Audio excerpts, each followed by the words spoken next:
അസ്സലാമു അലൈക്കും വറഹ്മത്തുള്ളാഹി വബറകാതുഹു. വളരെയേറെ ആദരവുകൾ നിറഞ്ഞ വലിയ പണ്ഡിതന്മാരാണ് ഈ വേദിയിലിരിക്കുന്നത്. പ്രിയപ്പെട്ട മുതാലിം സുഹൃത്തുക്കളെ, ദിൽക്കശയിൽ നമ്മുടെ ദേശത്തെക്കുറിച്ചും നാടിനെക്കുറിച്ചൊക്കെയുള്ള ആലോചനകളാണ് പങ്കുവെക്കുന്നത്. 1970-കൾക്കു ശേഷം പല ഘട്ടങ്ങളിൽ ചർച്ച ചെയ്യപ്പെടുകയും 2014 ശേഷം കുറേയേറെ ശക്തമായി നാം ഈ രാജ്യത്തെക്കുറിച്ച് ആശങ്കപ്പെടുന്നുണ്ട്. ജവഹർലാൽ നെഹ്റു ഒരിക്കൽ പറഞ്ഞ വാക്കാണ് ഓർമ്മ വരുന്നത്. ഈ പ്രത്യയശാസ്ത്രത്തിന് ഇന്ത്യയെ മലിനപ്പെടുത്താൻ കഴിഞ്ഞേക്കും. പക്ഷേ ഇന്ത്യയുടെ സ്വാഭാവികമായ ഒരു പാരമ്പര്യമുണ്ട്.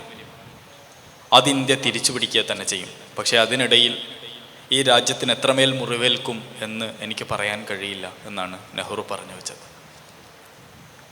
സത്യത്തിൽ ഈ വർത്തമാനകാലത്ത് നമ്മളീ കാണുന്ന കെട്ട കാഴ്ചകൾ കണ്ട് അസ്വസ്ഥരാവുകയോ ഭയപ്പെടുകയോ അല്ല ചെയ്യേണ്ടത്. മറിച്ച് നമുക്ക് ചരിത്രബോധവും മികച്ച അക്കാദമിക പാണ്ഡിത്യവും ഉയർന്ന ബൗദ്ധിക ശേഷിയും കൈവരുമ്പോൾ സ്വാഭാവികമായും നമ്മൾ അതിജയിക്കുവാൻ കഴിയാത്ത വിധം വളരാൻ നമുക്ക് കഴിയും എന്നാണ് നാം തിരിച്ചറിയേണ്ടത്.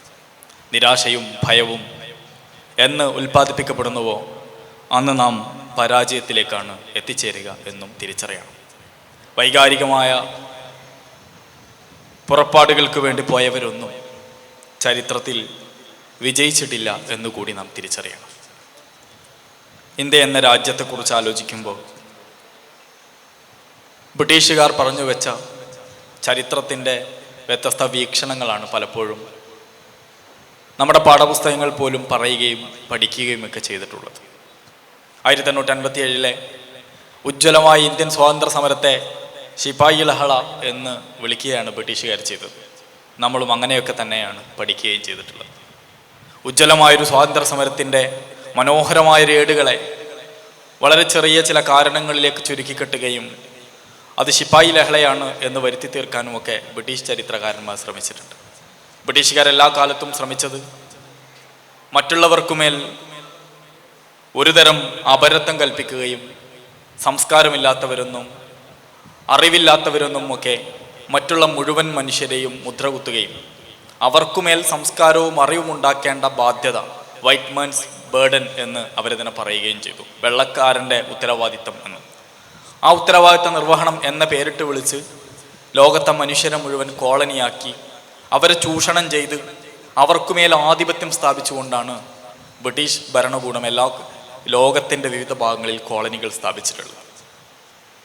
ഇന്ത്യൻ ചരിത്രത്തിന് ശേഷം പോസ്റ്റ് കൊളോണിയൽ ചരിത്രകാരന്മാർ ചിലരെങ്കിലും ബ്രിട്ടീഷുകാരെ അവർ ചെയ്ത നന്മകളെക്കുറിച്ചൊക്കെ പറയാറുണ്ട്. പക്ഷേ ബ്രിട്ടീഷ് ഭരണകൂടം ഇന്ത്യക്കുമേൽ ചെയ്തിട്ടുള്ളത് ക്രൂരതയുടെ, ഇന്ത്യക്കാർക്കുമേൽ കൊള്ളയുടെയും കൊള്ളിവയ്പ്പിൻ്റെയും ഒക്കെ വലിയ ക്രൂരതകളാണ് എന്ന് ചരിത്രത്തെ നിഷ്പക്ഷമായി വിലയിരുത്തുമ്പോൾ നമുക്ക് മനസ്സിലാക്കാൻ കഴിയും. സ്വാഭാവികമായി നമ്മുടെയൊക്കെ ബോധ്യങ്ങളിലും ബ്രിട്ടീഷുകാരാണ് ഇതൊക്കെ ഉണ്ടാക്കിയത് എന്ന തോന്നലുകളും ഇല്ലാതെയില്ല. ബ്രിട്ടീഷുകാർ ഇവിടെ കൊണ്ടുവന്നിട്ടുള്ള വികസനങ്ങൾ എല്ലാം ഇവിടെയുള്ള ജനതയെ ചൂഷണം ചെയ്യാനും അവരെ അടിമകളാക്കി കൊണ്ടുപോകാനും ഇവിടെയുള്ള വിഭവങ്ങളെ കൊള്ളയടിക്കാനുമാണ് എന്ന് അതിനെ സൂക്ഷ്മമായി വിലയിരുത്തുമ്പോൾ നമുക്ക് ബോധ്യപ്പെടുന്ന കാര്യമാണ്. 1526 മുതൽ 1857 വരെ ഈ രാജ്യം ഭരിച്ചിരുന്നത് മുഗൾ രാജാക്കന്മാരാണ്. മുഗൾ ചരിത്രത്തെ തീർത്തും അപ്രസക്തമായി അല്ലെങ്കിൽ മറ്റൊരർത്ഥത്തിലാണ് നമ്മൾ ഇന്ന് വായിച്ചു കൊണ്ടിരിക്കുന്നത്. പ്രത്യേകിച്ച് മുസ്ലിം രാജാക്കന്മാരെയും മുസ്ലിം അഭയാർത്ഥികളെയും അവർ അധിനിവേശക്കാരാണ് എന്നും ബാക്കിയുള്ള ആളുകൾ അവരാണ് അഭയാർത്ഥികൾ എന്നുമുള്ള തലത്തിലുള്ള വ്യാഖ്യാനങ്ങളും NRC കാലത്ത് നമ്മൾ കേട്ട് കഴിഞ്ഞിട്ടുണ്ട്. ഇങ്ങനെയുള്ള ഒരു അപരത്വത്തിൻ്റെയൊക്കെ കാലത്താണ് നമ്മൾ ജീവിച്ചു കൊണ്ടിരിക്കുന്നത്. ഇന്ത്യയുടെ ചരിത്രത്തെയും ഇന്ത്യ എന്ന രാജ്യത്തിൻ്റെ സ്വത്വത്തെയും കുറിച്ച് ആഴത്തിൽ പഠിക്കുകയും ബോധ്യങ്ങൾ ഉണ്ടായിത്തീരുകയും ചെയ്യുക എന്നത് പ്രധാനമാണ് എന്ന് കരുതുകയാണ്. ഇന്ത്യ എന്ന രാജ്യം എന്താണ്? ഇന്ത്യയുടെ ഏറ്റവും പ്രധാനപ്പെട്ട, ഇന്ത്യയുടെ ഏറ്റവും മനോഹരമായ, ഏറ്റവും വ്യതിരിക്തമായ ഇന്ത്യയുടെ സൗന്ദര്യം എന്ന് ചോദിച്ചാൽ അത് ഇന്ത്യയുടെ വൈവിധ്യം തന്നെയാണ് എന്ന് നമുക്ക് കാണാൻ കഴിയും. യു ആർ അനന്തമൂർത്തിയുടെ വാക്കുകളാണ് എനിക്ക് ഓർമ്മ വരുന്നത്. ഇന്ത്യയുടെ ഒരുമയെ അന്വേഷിക്കുന്നവർ അതിൻ്റെ പലമയിലും, ഇന്ത്യയുടെ പലമയെ അന്വേഷിക്കുന്നവർ അതിൻ്റെ ഒരുമയിലും എത്തിച്ചേരുന്നു എന്നാണ് യു ആർ അനന്തമൂർത്തി പറഞ്ഞു വെച്ചിട്ടുള്ളത്. ഇന്ത്യയുടെ സത്യം അതാണ്. ഇന്ത്യയെക്കുറിച്ച് പഠിക്കുമ്പോൾ, ഇന്ത്യയുടെ ഒരുമയെക്കുറിച്ച് അന്വേഷിക്കുമ്പോൾ അതിൻ്റെ പലമയിലും, ഇന്ത്യയുടെ പലമയെക്കുറിച്ച് അന്വേഷിക്കുമ്പോൾ അതിൻ്റെ ഒരുമയിലുമാണ് നമ്മൾ എത്തിച്ചേരുക. എത്ര ഭാഷ സംസാരിക്കുന്ന മനുഷ്യർ! ഏറ്റവും ഒടുവിലെ ഭാഷാ സെൻസസിൻ്റെയൊക്കെ കണക്കുകൾ പരിശോധിക്കുമ്പോൾ 700-ലധികം ഭാഷകൾ ഈ രാജ്യത്തുണ്ട് എന്ന് നിസ്സംശയം നമുക്ക് പറയാൻ കഴിയും. ഭാഷയും ഭാഷയുടെ വകഭേദങ്ങളും വാമൊഴി ഭാഷകളും അക്ഷരങ്ങളില്ലാത്ത ഭാഷകളുമൊക്കെയായി 700-ലധികം ഭാഷകളുണ്ട് എന്നാണ് രേഖകൾ, കണക്കുകളും സൂചിപ്പിക്കുന്നത്. ഈ ഭാഷയിലെല്ലാം സംസാരിക്കുന്ന അനേക ഗോത്രങ്ങളും അനേക ജാതിയും മതങ്ങളും ഒക്കെയായി ജീവിക്കുന്ന അനേകം മനുഷ്യർ, അവരുടെ കൂട്ടമാണ് യഥാർത്ഥത്തിൽ ഇന്ത്യക്കാർ എന്ന് പറയുന്ന ജനത. തീർത്തും വൈവിധ്യങ്ങളിൽ അവരുടെ സംസ്കാരങ്ങൾ വ്യത്യസ്തമാണ്, അവരുടെ ഭാഷ വ്യത്യസ്തമാണ്, അവരുടെ ആചാരങ്ങൾ വ്യത്യസ്തമാണ്, അവരുടെ ജീവിതങ്ങൾ വ്യത്യസ്തമാണ്. ഇന്ത്യൻ ഭരണഘടനയിലെ വ്യത്യസ്തമായ ധാരാളം ആർട്ടിക്കിളുകൾ അവർക്ക് അനുകൂലമായ, അല്ലെങ്കിൽ ഇത്തരം ഗോത്രങ്ങളെയും ഗോത്രവർഗങ്ങൾ ആചാരങ്ങളെയും ഒക്കെ സംരക്ഷിക്കുന്നതിന് വേണ്ടിയും ഇന്ത്യൻ ഭരണഘടനയുടെ വിവിധ ആർട്ടിക്കിളുകളും നമുക്ക് കാണാൻ കഴിയും. ആർട്ടിക്കിൾ 370 എടുത്തു കളയപ്പെട്ടതുമായി ബന്ധപ്പെട്ടുള്ള ധാരാളം സംവാദങ്ങൾ നമ്മുടെ ഈ മണ്ഡലത്തിൽ ഇപ്പോൾ നടന്നുകൊണ്ടിരിക്കുകയാണ്. ഞാൻ പറയുന്നത്, ഇന്ത്യൻ ഭരണഘടന എന്ന് പറയുന്ന ഒന്ന് രൂപപ്പെട്ടു വന്നത് ഒരു ആകസ്മികതയിൽ നിന്നുകൊണ്ടായിരുന്നില്ല. ഇന്ത്യൻ ഭരണഘടനയുടെ ചരിത്രം നീണ്ട 3 വർഷത്തിലേറെ എടുത്തുകൊണ്ട് ഇന്ത്യൻ ഭരണഘടനയ്ക്ക് നിർമ്മാണത്തിന് വേണ്ടി നടന്നിട്ടുള്ള സംവാദങ്ങൾ, ഇന്ത്യൻ ഭരണഘടനാ സംവാദങ്ങളുടെ രേഖകൾ വായിച്ചു നോക്കുമ്പോൾ അതിലെ അല്പഭാഗങ്ങളെങ്കിലും നമ്മൾ നിർബന്ധമായും വായിച്ചു നോക്കേണ്ടതുണ്ട് എന്ന് എനിക്ക് തോന്നുന്നു. അങ്ങനെ വായിച്ചു നോക്കുമ്പോൾ നമുക്ക് ഇന്ത്യൻ ഭരണഘടനയുടെ രൂപീകരണം എത്രമാത്രം സൂക്ഷ്മമായ ഒരു പ്രവർത്തനത്തിലൂടെയാണ് പൂർത്തിയായിട്ടുള്ളത് എന്ന് നമുക്ക് ബോധ്യപ്പെടും. അനേകം പേജുകളിലായി ആ ഭരണഘടനാ സംവാദങ്ങൾ മുഴുവനും രേഖപ്പെട്ട ലിഖിതമായ ചരിത്രരേഖയായി ഇവിടെയുണ്ട്. ഭരണഘടനയുടെ പൂർത്തീകരണത്തിലേക്ക് എത്തുമ്പോൾ എങ്ങനെയാണ് ഭരണഘടന ആരംഭിക്കേണ്ടത് എന്നൊരു ചർച്ചയുണ്ട്. എന്തു പേരിലാണ് ഇന്ത്യൻ ഭരണഘടന ആരംഭിക്കേണ്ടത് എന്ന് കമ്മത്ത് ഉൾപ്പെടെയുള്ള ആളുകളൊക്കെ പല അർത്ഥത്തിലുള്ള വാഗ്വാദങ്ങളും ആശയങ്ങളും സംവാദങ്ങളും മുന്നോട്ട് വെക്കുകയും ഒടുവിൽ ഇന്ത്യൻ ഭരണഘടന ആരംഭിക്കുന്നത് നമ്മൾ Indian Janata, we the people of India എന്ന വാക്കുകൊണ്ടാണ്. ഇന്ത്യൻ ഭരണഘടനയുടെ ആമുഖ വാക്യങ്ങളിൽ പറഞ്ഞു വെച്ചിട്ടുള്ള വാക്കുകൾ സ്വാതന്ത്ര്യം, സമത്വം, നീതി, സാഹോദര്യം എന്നതാണ്. ഇന്ത്യ എന്ന ആശയത്തിൻ്റെ അടിസ്ഥാനം ഈ വാക്കുകളിലാണ് നിലകൊള്ളുന്നത്. ജവഹർലാൽ നെഹ്റു അദ്ദേഹത്തിൻ്റെ ഭരണകാലത്ത് സംസ്ഥാനത്തിൻ്റെ മുഖ്യമന്ത്രിമാർക്ക് എഴുതിയൊരു കത്തുണ്ട്. ആ കത്തിൽ ജവഹർലാൽ നെഹ്റു പറയുന്നുണ്ട്, കോൺഗ്രസ് ഭരണകൂടം ന്യൂനപക്ഷത്തെ പ്രീണിപ്പിക്കുന്നു എന്ന് വ്യാപകമായ ആരോപണമുണ്ട്. അതൊരു ആരോപണം മാത്രമാണ് എന്ന് നമുക്കറിയാം. പക്ഷേ ന്യൂനപക്ഷങ്ങൾക്ക് നൽകുന്ന സ്വാഭാവികമായും അവരുടെ അവകാശങ്ങൾ തടയുവാൻ വേണ്ടി ഈ ആരോപണം ഒരു കാരണമായി തീരരുത്. ന്യൂനപക്ഷ പ്രീണനം ഉണ്ട് എന്ന് നിരന്തരമായി പറയുമ്പോൾ സ്വാഭാവികമായും ന്യൂനപക്ഷങ്ങൾക്ക് അർഹമായതുപോലും നൽകാൻ വേണ്ടി ഭരണകൂടങ്ങൾക്ക് മടിയുണ്ടാകും. അങ്ങനെ ഒരു മടി ഉണ്ടായിത്തീരാതിരിക്കാൻ വേണ്ടിയുള്ള ജാഗ്രത പുലർത്തണം എന്നാവശ്യപ്പെട്ടുകൊണ്ട് ജവഹർലാൽ നെഹ്റു എഴുതിയ കത്തുണ്ട്. ആ കത്തിൽ നെഹ്റു പറയുന്ന ഒരു കാര്യമുണ്ട്. ഇന്ത്യയും പാകിസ്ഥാനുമായി വിഭജിക്കപ്പെട്ടു. ഇന്ത്യയിൽ നിന്ന് പാകിസ്ഥാനിലേക്ക് പോയ മനുഷ്യർ, ആ മനുഷ്യരിലെ മുസ്ലിമേതരരായ മനുഷ്യർ എന്തുമാത്രം പീഡനങ്ങൾ പാകിസ്ഥാനിൽ നിന്ന് അനുഭവിച്ചാലും ഇന്ത്യയിലെ മുസ്ലിം സഹോദരന്മാർക്ക് ഏതെങ്കിലും അർത്ഥത്തിലുള്ള അനീതിയോ അസമത്വമോ പീഡനമോ ഇന്ത്യയിൽ നിന്നുണ്ടാകില്ല എന്നാണ് നാം ഉറപ്പുവരുത്തേണ്ടത്. ഇന്ത്യ ഒരു ആധുനിക ജനാധിപത്യ രാജ്യമായിരിക്കും എന്ന ഉറപ്പാണ് നെഹ്റു നൽകിയത്. ഞാൻ പറയുന്നത് ഈ മൂല്യങ്ങളിൽ നിന്നുകൊണ്ടാണ് ഇന്ത്യ എന്ന രാജ്യം രൂപപ്പെട്ടു വന്നിട്ടുള്ളത്. ബ്രിട്ടീഷുകാർ ചെയ്തത് യഥാർത്ഥത്തിൽ ഇന്ത്യയെ വിഭജിക്കുകയും അതിൻ്റെ തീരാത്ത മുറിവുകൾ സൃഷ്ടിക്കുകയുമാണ് ചെയ്തത്. അതിൻ്റെ അനന്തരഫലം ചെറുതായിരുന്നില്ല. ഇന്ത്യയോട് പല ഘട്ടങ്ങളിൽ ബ്രിട്ടീഷ് ഭരണകൂടം അതിക്രൂരമായ വാഗ്ദത്ത ലംഘനങ്ങൾ നടത്തിയിട്ടുണ്ട്. ഒന്നാം സ്വാതന്ത്ര്യ സമരത്തിന് വേണ്ടി ലക്ഷക്കണക്കിന് വരുന്ന പട്ടാളക്കാരെ ഇന്ത്യക്കാരെ ബ്രിട്ടീഷ് പട്ടാളത്തിൽ ചേരാൻ വേണ്ടി കൊണ്ടുപോവുകയും അവർ ബ്രിട്ടീഷ് പട്ടാളത്തിന് വേണ്ടി പടപൊരുതുകയും ബ്രിട്ടീഷ് ഭരണകൂടം ജയിച്ചാൽ ഇന്ത്യക്ക് സമ്പൂർണ്ണ സ്വാതന്ത്ര്യം നൽകാം എന്നൊക്കെയാണ് നൽകിയിരുന്നത്. പക്ഷേ ഒടുവിൽ ബ്രിട്ടീഷ് ഭരണകൂടം ജയിക്കുകയും ഇന്ത്യക്കാരായ 100,000-ഓളം മനുഷ്യരുടെ ജീവഹാനിയുടെ ബലത്തിൽ കൂടെയാണ് ബ്രിട്ടീഷ് ഭരണകൂടം ഒന്നാം സ്വാതന്ത്ര്യ സമരത്തിൽ ജയിക്കുന്നത്. രണ്ട് ദുരന്തങ്ങളെയാണ് ഒന്നാം സ്വാതന്ത്ര്യ സമരത്തിന് ശേഷം ബ്രിട്ടീഷ് ഭരണകൂടം ബാക്കി വെക്കുന്നത്. ഒന്ന്, ഇന്ത്യക്ക് സമ്പൂർണ്ണ സ്വാതന്ത്ര്യം നൽകുന്നതിന് പകരം മൊണ്ടേഗു ചെംസ്ഫോർഡിൻ്റെ നേതൃത്വത്തിലുണ്ടായിട്ടുള്ള പ്രഖ്യാപനങ്ങൾ ഇന്ത്യക്ക് വളരെ മിനിമമായ ചില അധികാരം നൽകുകയും ഇന്ത്യൻ ജനതയെ യഥാർത്ഥത്തിൽ വഞ്ചിക്കുകയുമാണ് 1918 ചെംസ്ഫോർഡ് മൊണ്ടേഗു നിയമത്തിലൂടെ പ്രഖ്യാപിച്ചത്. സമാനമായി ഇതേ കാലത്ത് തന്നെയാണ് സർ ആർതർ ബാൽഫോർഡിൻ്റെ 64 വാക്കുള്ള ലോകത്തെ ഏറ്റവും കുപ്രസിദ്ധമായ ബാൽഫർ പ്രഖ്യാപനം ഉണ്ടാകുന്നത്. ബാൽഫർ പ്രഖ്യാപനമാണ് ഇന്നും ലോകത്ത് തീരാത്ത ദുരന്തമായി ഗസയിലെ മനുഷ്യക്കുരുതിക്ക് കാരണമായി തുടർന്നുകൊണ്ടേയിരിക്കുന്നത്.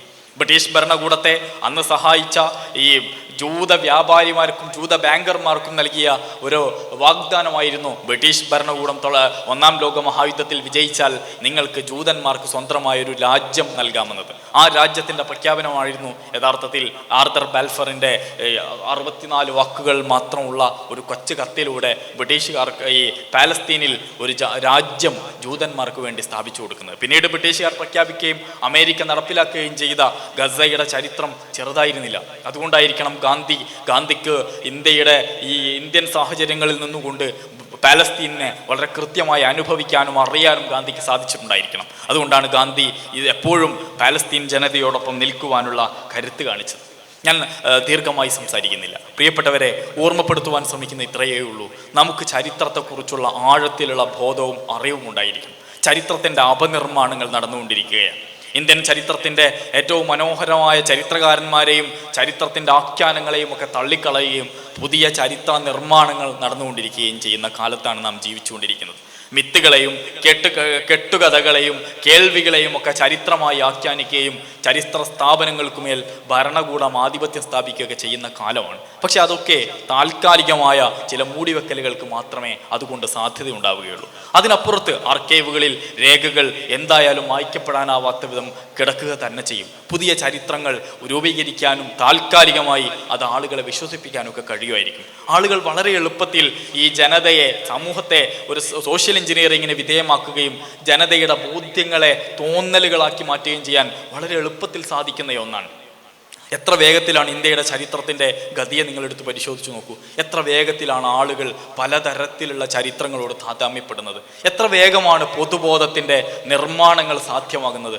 നമ്മൾ കരുതുന്നതിലും വേഗത്തിൽ, നമ്മൾ വിചാരിക്കുന്നതിനേക്കാൾ അതിവേഗതയിൽ ആളുകളെ വിശ്വസിപ്പിക്കുവാനും അവരെ കൺകെട്ടുവാനും ഈ സമൂഹത്തിന് സാധിക്കുന്നുണ്ട്. അത് എല്ലാ കാലത്തും എല്ലാ ഈ ഭരണകൂടങ്ങളും ശ്രമിച്ചിട്ടുള്ള വലിയൊരു കാര്യം അത് തന്നെയാണ്. നിങ്ങൾ ഈ ഭാരത് എന്ന് പറയുന്ന ഒരു പ്രഖ്യാപനം ഉണ്ടാകും ഇന്ത്യക്ക് പുതിയ പേരുണ്ടായി എന്നൊരു തോന്നലാണ് ആളുകൾക്കുള്ളത്. യഥാർത്ഥത്തിൽ ഇന്ത്യൻ ഭരണഘടന തന്നെ ഇന്ത്യ ദാറ്റ് ഈസ് ഭാരത് എന്ന് തന്നെ എഴുതി വച്ചിട്ടുണ്ട്. പക്ഷേ അതിനെ ഇന്ത്യയിൽ നിന്ന് മായ്ച്ചു കളയുകയും ഭാരതം എന്ന പുതിയൊരു ആശയം, പുതിയൊരു ഭാരതം എന്നൊരു തലത്തിലേക്ക് കൊണ്ടുവരികയാണ് ചെയ്യുന്നത്. ഇത് പല അർത്ഥത്തിൽ നമ്മുടെ ഇടയിൽ നടന്നുകൊണ്ടിരിക്കുന്ന ആളുകളെ വിഭജിക്കാനും ആ വിഭജനത്തിൽ നിന്ന് രാഷ്ട്രീയ നേട്ടം ഉണ്ടാക്കാനും വോട്ട് ബാങ്ക് ഉണ്ടാക്കാനും ഒക്കെയുള്ള ശ്രമങ്ങൾ ഒരു ഭാഗത്ത് അതിശക്തമായി നടന്നുകൊണ്ടിരിക്കുന്നു. ഇലക്ട്രോണിക് വോട്ടിംഗ് ബാങ്കിൻ്റെയോ അല്ലെങ്കിൽ വോട്ടിംഗ് മെഷീൻ്റെയോ ഫലമൊന്നും ഇല്ലാതെ തന്നെയും ഇന്ത്യയിൽ വളരെ വേഗം ഒരു രാഷ്ട്രീയ വിഭജനം സാധ്യമാണ് എന്ന് നമുക്ക് ഇക്കാലത്തെ ഈ ചിത്രങ്ങളിൽ നിന്ന് ബോധ്യമാണ്. ഒരു പുൽവാമ ഉണ്ടായിത്തീർന്നാൽ, ഒരു ഭീകരാക്രമണം ഉണ്ടായിത്തീർന്നാൽ, അല്ലെങ്കിൽ ഒരു വലിയ പ്രഖ്യാപനം ഉണ്ടായിത്തീർന്നാൽ അട്ടിമറിക്കപ്പെടാവുന്ന ഒന്ന് മാത്രമാണ് ഇന്ത്യയുടെ രാഷ്ട്രീയ ചിത്രം എന്ന് പറയുന്നത്. നമുക്ക് ചെയ്യുവാനുള്ള കാര്യം എന്ന് പറയുന്നത് ഈ സമൂഹത്തെ ബോധവാന്മാരാക്കുകയും അക്കാദമികവും ബൗദ്ധികവുമായ മികവിലേക്ക് ഉയരുകയും ചെയ്യുക എന്നതാണ്. വർഷങ്ങൾക്ക് മുമ്പ് ഇന്ത്യയെക്കുറിച്ച് പഠിച്ചിട്ടുള്ള ന്യൂനപക്ഷങ്ങളെക്കുറിച്ച് പഠിച്ചിട്ടുള്ള കമ്മീഷൻ റിപ്പോർട്ടുകൾ ഇന്നും നമ്മുടെ മുമ്പിൽ തെളിവായി കിടക്കുന്നുണ്ട്. അതിന് പതിറ്റാണ്ടുകൾക്കു ശേഷവും കേരളം എന്ന ഇട്ടാവട്ടത്തിൽ നിന്ന് നമ്മൾ ആലോചിച്ച് നോക്കുമ്പോഴതിനപ്പുറത്ത് ഇന്ത്യ എന്ന വിശാലമായ ക്യാൻവാസിലേക്ക് നോക്കുമ്പോൾ അവിടെയുള്ള മുസ്ലിം സമൂഹത്തിൻ്റെ വൈജ്ഞാനികവും ബൗദ്ധികവുമായ പുരോഗതി എന്തുമാത്രമാണ് എന്ന് നമുക്കിന്നും വിലയിരുത്താവുന്നതേ ഉള്ളൂ. അരുന്ധതി റോയ് ഒരിക്കൽ പറയുന്നുണ്ട്, എവിടെ ഈ വൈദ്യുതി വിളക്കുകൾ അവസാനിക്കുന്നുണ്ടോ, എവിടെ ടാറിട്ട റോഡ് അവസാനിക്കുന്നുണ്ടോ, എവിടെ വൃത്തിഹീനമായ നഗരങ്ങളും ഗല്ലികളും ആരംഭിക്കുന്നുണ്ടോ അവിടെ നിന്നാണ് മുസ്ലിം ഗ്രാമങ്ങൾ ആരംഭിക്കുന്നത് എന്ന് നമുക്ക് ഉത്തരേന്ത്യൻ ഗ്രാമങ്ങളിലൂടെ സഞ്ചരിക്കുമ്പോൾ തീർത്തും ബോധ്യപ്പെടുന്ന യാഥാർത്ഥ്യമാണ് ഇതെല്ലാം. ഈ യാഥാർത്ഥ്യങ്ങളെയൊക്കെ തിരിച്ചറിയുകയും അതിൻ്റെ പ്രതിക്രിയകൾ, പരിഹാരങ്ങളിലേക്കാണ് നമുക്ക് കടന്നു ചെല്ലേണ്ടത്. അതിന് തീർച്ചയായും ഈ സമൂഹത്തെ വൈജ്ഞാനികമായി ഉത്തേജിപ്പിക്കുകയും അവർക്ക് അറിവ് പകർന്നു കൊടുക്കുകയും ഈ സമൂഹത്തെ മുന്നിൽ നിന്ന് നയിക്കുവാൻ കെൽപ്പുള്ള ഒരു സമൂഹമായി നാം നിവർന്നു നിൽക്കുകയും ചെയ്യുക എന്നതാണ് നമുക്ക് ചെയ്യുവാനുള്ള ഉത്തരവാദിത്തം എന്ന് പറയുന്നത്. നമ്മളൊരു വിദ്യാഭ്യാസ സ്ഥാപനത്തിനകത്ത് നിന്ന്, ഒരു കലാലയത്തിനകത്ത് നിന്ന്, ഈ സാഹിത്യവേദിക്കകത്ത് നിന്ന് നമുക്ക് നിർവഹിക്കുവാനുള്ള വലിയ ദൗത്യം ആഴത്തിലുള്ള അറിവും ശേഷിയും നാം നേടിയെടുക്കുക എന്നുള്ളതാണ്. നമ്മുടെ ശ്രദ്ധയെ തിരിക്കുന്ന, നമ്മുടെ ആലോചനയും ശ്രദ്ധയും ഒക്കെ വഴിമാറ്റിക്കൊണ്ടുപോകുന്ന ഒരു രീതിശാസ്ത്രം നമ്മുടെ മുമ്പിലുണ്ട്. നമ്മളെ ചരിത്ര പഠനം എന്ന് പറയുന്നത് അക്കങ്ങളുടെയും വർഷങ്ങളുടേതും മാത്രമായി, പരീക്ഷകൾക്ക് വേണ്ടിയുള്ളത് മാത്രമായി മാറിപ്പോവുകയും ചെയ്യുന്നുണ്ട്. അതിനപ്പുറത്ത് ആഴത്തിലുള്ള പഠനവും വായനയും നമുക്കുണ്ടായിത്തീരണം. ഇന്ത്യയുടെ ചരിത്രത്തെ പഠിക്കുമ്പോൾ അനേകം ചരിത്രാഖ്യാനങ്ങളെ, വ്യാഖ്യാനങ്ങളെ നമുക്ക് കാണേണ്ടി വന്നേക്കാം. അതിൽ മാർക്സിസ്റ്റ് വീക്ഷണങ്ങൾ ഉണ്ടാകാം, കൊളോണിയൽ വീക്ഷണങ്ങൾ ഉണ്ടാകാം, പലതരത്തിലുള്ള വ്യാഖ്യാനങ്ങളും വീക്ഷണങ്ങളും ഉണ്ടാകാം. ഡി കോസാംബി മുതൽ നമ്മൾ ഇർഫാൻ ഹബീബിനെയോ റൊമില ജാപ്പറിനെയോ അങ്ങനെ ബിപിൻ ചന്ദ്രയെയോ അങ്ങനെ ആരുടെയും ഈ ഡൊമിനിക് ലാപ്പിയറുടെയോ ഒക്കെ പുസ്തകങ്ങളിലും അല്ലെങ്കിൽ സമാനമായ മറ്റ് ഈ കാലത്തിൻ്റെ പരിസരങ്ങളെയൊക്കെ മനസ്സിലാകുന്ന മറ്റ് സാഹിത്യകൃതികളിൽ നിന്നൊക്കെ ചരിത്രത്തെ നിരന്തരമായി വായിക്കുകയും അതിൻ്റെ ആഖ്യാനങ്ങൾ, അവരുടെ ഈ ഗ്രന്ഥകർത്താവിൻ്റെ രീതിശാസ്ത്രങ്ങളെക്കുറിച്ചുകൂടി അവർ സ്വീകരിച്ചിട്ടുള്ള മെത്തഡോളജിയൊക്കെ പഠിച്ചുകൊണ്ട് എന്താണ് യഥാർത്ഥത്തിൽ ഇന്ത്യയുടെ ചരിത്രമെന്ന് ആഴത്തിൽ പഠിക്കുവാൻ വേണ്ടിയുള്ള സമയവും സന്ദർഭവുമാണ് യഥാർത്ഥത്തിൽ ഈ സംഗമം നമ്മളെ പ്രേരിപ്പിക്കേണ്ടത്. ചരിത്രം എന്ന് പറയുന്നത് നമുക്ക് ദീർഘമായ മുന്നോട്ട് പോകലിനുള്ള കരുത്തു പകരുന്ന ഉപാധിയാണ് എന്ന് നമ്മൾ തിരിച്ചറിയാം. പഠനത്തിൽ നിന്ന് നമ്മുടെ ശ്രദ്ധയെ തിരിക്കുന്ന അനേകം കലകളുടെ, അനേകം ലേസർ സംവിധാനങ്ങൾ നമ്മുടെ ചുറ്റിലുമുണ്ട്. ഈ സംവിധാനങ്ങളല്ല നമ്മൾ യഥാർത്ഥത്തിൽ നമ്മുടെ സമയത്തെ കൊല്ലേണ്ടത്. നമ്മുടെ സമയത്തെ അവരല്ല ഉപയോഗിച്ച് തീർക്കേണ്ടത്. സാങ്കേതിക സംവിധാനങ്ങളും ഡിജിറ്റൽ ലോകത്തെ വിപ്ലവവും മെറ്റാവേഴ്സും ഒക്കെ നമ്മുടെ ചുറ്റിലുമുണ്ട്. സാങ്കേതിക വിപ്ലവങ്ങളുടെ പുതിയ ലോകം സാധ്യമായിരിക്കുന്നു എന്നാണ് പുതിയ കാലത്ത് നാം വിശ്വസിച്ചുകൊണ്ടിരിക്കുന്നത്. 4ാം വ്യവസായ വിപ്ലവം എന്ന് നമ്മൾ ഈ കാലത്ത് വിളിക്കുന്നുണ്ട്. യന്ത്രങ്ങളിൽ നിന്ന്, ഇരുമ്പിൽ നിന്നും യന്ത്രങ്ങളിൽ നിന്നും കമ്മ്യൂണിക്കേഷനിലേക്കും അവിടെ നിന്ന് ഡിജിറ്റൽ കമ്മ്യൂണിക്കേഷനിലേക്കും ഒക്കെ വളർന്നു വന്ന സമൂഹം ഇന്ന് റോബോട്ടിക്സിൽ നിന്നും സൈബോർഗുകളുടെയും ഒക്കെ ലോകത്തേക്കാണ് പോയിക്കൊണ്ടിരിക്കുന്നത്. മനുഷ്യനെ നിർമ്മിച്ചിടത്ത് നിന്ന് മനുഷ്യ യന്ത്രങ്ങളിലേക്കുള്ള പ്രയാണത്തിലാണ് ശാസ്ത്രലോകമുള്ളത്. എലികൾക്ക് ചിപ്പുകൾ ഘടിപ്പിച്ചും മനുഷ്യരുടെ തലച്ചോറുകളിലേക്ക് ചിപ്പുകൾ ഘടിപ്പിച്ചും മനുഷ്യൻ്റെ വേഗതയെ വർദ്ധിപ്പിക്കുവാനുള്ള ശ്രമങ്ങൾ ശാസ്ത്രലോകം എന്നോ നടന്നുകൊണ്ടിരിക്കുകയാണ്. സൈബോർഗുകളെന്ന് അതിനവർ പേരിട്ട് വിളിക്കുകയും ചെയ്തിട്ടുണ്ട്. മനുഷ്യാന്തരകാലം എന്നൊക്കെ അതിനെ മലയാളത്തിൽ നമുക്ക് വേണമെങ്കിൽ വിളിക്കുകയും ചെയ്യാം. ഞാൻ പറയുന്നത് ഇങ്ങനെയൊരു കാലത്തിലൂടെയാണ് നാം സഞ്ചരിച്ചു കൊണ്ടിരിക്കുന്നത്. ഈ കാലത്തിൻ്റെ ഭാഷയെ, ഈ കാലത്തിൻ്റെ രീതികളെയൊക്കെ നാം തിരിച്ചറിയേണ്ടതുണ്ട്. നമ്മുടെ ചുറ്റിലും പ്രയോഗിക്കുന്ന ഭാഷകൾക്ക് പോലും വലിയ രാഷ്ട്രീയവും വലിയ ആശയവുമുണ്ട്. നമ്മൾ അതറിയാതെ വളരെ പെരിഫറലായി നമ്മുടെ മുമ്പിലേക്ക് കയറി വരുന്ന വാർത്തകളെ അതിൻ്റെ ഉപരിതലത്തിൽ നിന്ന് കാണുകയും അതിനെ ഉപരിതലത്തിൽ നിന്ന് വിലയിരുത്തുകയും അതിനെ വ്യാഖ്യാനിക്കുകയും ചെയ്യുന്നതിനപ്പുറത്ത് ഓരോ വാക്കിൻ്റെയും രാഷ്ട്രീയത്തെ, അത് മുന്നോട്ട് വെക്കുന്ന രാഷ്ട്രീയത്തെ, അത് മുന്നോട്ട് വെക്കുന്ന പ്രതിനിധാനങ്ങളെയൊക്കെ തിരിച്ചറിഞ്ഞുകൊണ്ട് ആഴത്തിൽ തന്നെ പഠിക്കുവാനും വായിക്കുവാനും ശ്രമിച്ചാൽ മാത്രമേ നമുക്ക് ഈ സമൂഹത്തെ തിരുത്തുവാനും മുന്നിൽ നിന്ന് നയിക്കുവാനും കഴിയുകയുള്ളൂ. എൻ്റെ മുമ്പിലിരിക്കുന്ന വിദ്യാർത്ഥികൾ ഒരു സമൂഹത്തെ മുന്നിൽ നിന്ന് നയിക്കേണ്ട, ഒരു സാമൂഹിക മാറ്റത്തിൻ്റെ, ഒരു സോഷ്യൽ ചേഞ്ചിൻ്റെ ഏജന്റുമാരായി പ്രവർത്തിക്കേണ്ടവരാണ് എന്നാണ് ഞാൻ കരുതുന്നത്, വിശ്വസിക്കുന്നത്. ആ അർത്ഥത്തിൽ നമുക്ക് അപാരമായ അറിവും കാലത്തെക്കുറിച്ചുള്ള ബോധ്യങ്ങളും ഉണ്ടായിത്തീരേണ്ടതുണ്ട്. നമ്മളിലേക്ക് കയറി വരുന്ന വാർത്തകൾ അല്ലെങ്കിൽ നമ്മുടെ കൈവെള്ളയിലേക്ക് വരുന്ന പലതും ഒരുപക്ഷെ ശരിയോ അല്ലെങ്കിൽ നുണയോ എന്ന് തിരിച്ചറിയാൻ പോലും കഴിയാത്ത വിധമാണ്. ഡീപ്പ് ഫേക്കുകൾ ഉണ്ടായിത്തീരുകയും വ്യാജമായി നിർമ്മിക്കപ്പെടുന്ന വീഡിയോ കോളുകളിൽ നമ്മുടെ അടുത്തേക്ക് നമ്മുടെ ഏറ്റവും സുഹൃത്തിൻ്റെ വീഡിയോ കോൾ വന്ന് അയാൾ പണം കടം ചോദിക്കുകയും അതിന് പണം കടം നൽകി പെട്ടുപോവുകയും ചെയ്യുന്ന ആളുകൾ സാർവത്രികമായി നമ്മുടെ ചുറ്റിലും ഉണ്ടായിക്കൊണ്ടിരിക്കുകയാണ്. ഒരു മനുഷ്യൻ്റെ വീഡിയോ ദൃശ്യം പോലും തീർത്തും കൃത്രിമമായി നിർമ്മിക്കാവുന്നത് വലിയ സാങ്കേതിക വിദ്യയൊന്നും വേണ്ടാത്ത വിധം വളരെ ലോക്കലായി, വളരെ സാധാരണക്കാരൻ ഒരു മൊബൈൽ ഫോൺ ഉണ്ടായാൽ പോലും നിർമ്മിക്കാവുന്ന തരത്തിലേക്കുള്ള സാങ്കേതിക വിദ്യയുടെ വ്യാപനം നടന്നു കഴിഞ്ഞിട്ടുണ്ട്.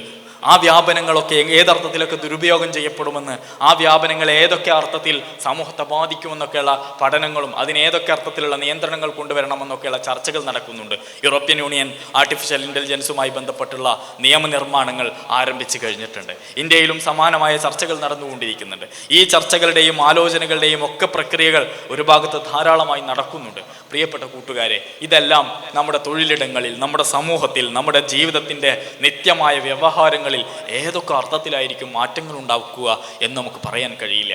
ഒരു കാര്യം ഉറപ്പാണ്, ഈ സാങ്കേതിക സംവിധാനങ്ങളുടെയും അതിൻ്റെ നിർമ്മാതാക്കൾക്കുമൊക്കെ കൃത്യമായ അജണ്ടയും താല്പര്യങ്ങളും ഉണ്ടായിരിക്കും.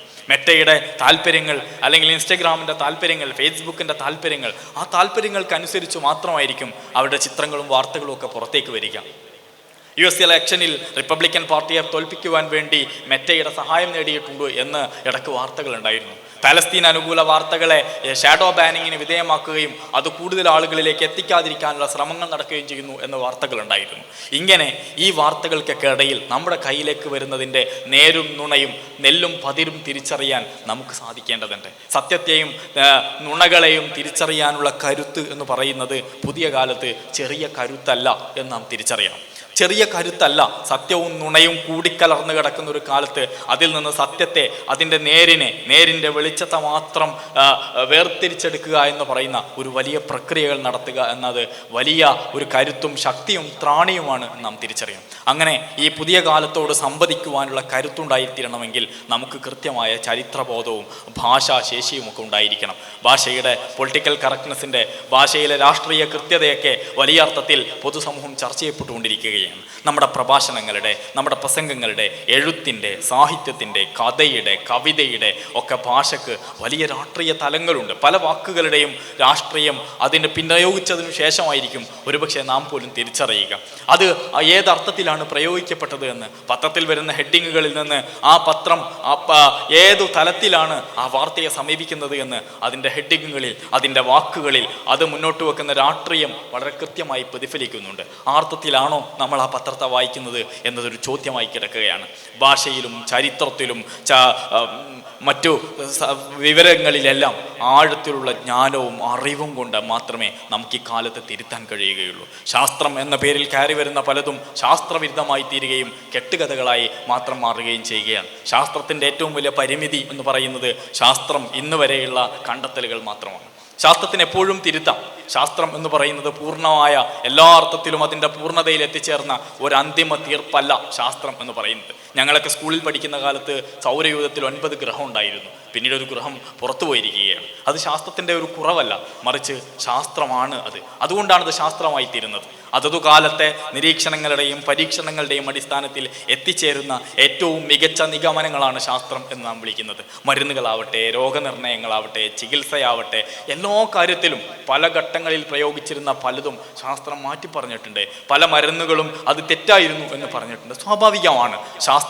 ശാസ്ത്രത്തിൻ്റെ അടിസ്ഥാന നിയമങ്ങളെ നമുക്കറിയേണ്ടതുണ്ട്. ഇങ്ങനെ ഓരോ വിവരങ്ങളെയും അതിൻ്റെ ആഴത്തിൽ പഠിക്കുകയും അറിവ് കൊണ്ട് ശക്തരായി തീരുകയും ചെയ്യുമ്പോൾ മാത്രമാണ് നമുക്ക് കരുത്തുണ്ടായിത്തീരുക. എല്ലാ സമൂഹത്തോടും വിവേകത്തോടെയും സ്നേഹത്തോടെയുമാണ് ഇസ്ലാമിക സമൂഹം പെരുമാറിയിട്ടുള്ളത്. ജൂത സമൂഹത്തിൻ്റെ ചരിത്രം എടുത്ത് പരിശോധിച്ചു നോക്കിയാൽ അവരോട് പോലും ദയയോടെയും കാരുണ്യത്തോടെയും പെരുമാറിയിട്ടുള്ളത് ഇസ്ലാമിക സമൂഹമാണ് എന്നൊക്കെ കാണാൻ കഴിയും. സ്പെയിൻ കീഴടക്കപ്പെടുന്നത് വരെയുള്ള കാലത്ത് ജൂതർ അവിടെ സ്വതന്ത്രരായിരുന്നു. പല ഘട്ടങ്ങളിലും ഈ സമൂഹത്തിൻ്റെ ഏറ്റവും ഉയർന്ന പദവികളിൽ പോലും ജൂതരായ മനുഷ്യരുണ്ടായിരുന്നു എന്ന് നാം കാണാൻ കഴിയും. പക്ഷേ യൂറോപ്പ് ജൂതരോട് കണ്ടത് അങ്ങനെ ആയിരുന്നില്ല. അതുകൊണ്ടാണ് ഒളിവർ ട്വിസ്റ്റിലെ ഏറ്റവും ക്രൂരനായ കഥാപാത്രം ഫാഗിൻ എന്ന് പറയുന്ന ജൂതനായിത്തീരുന്നത്.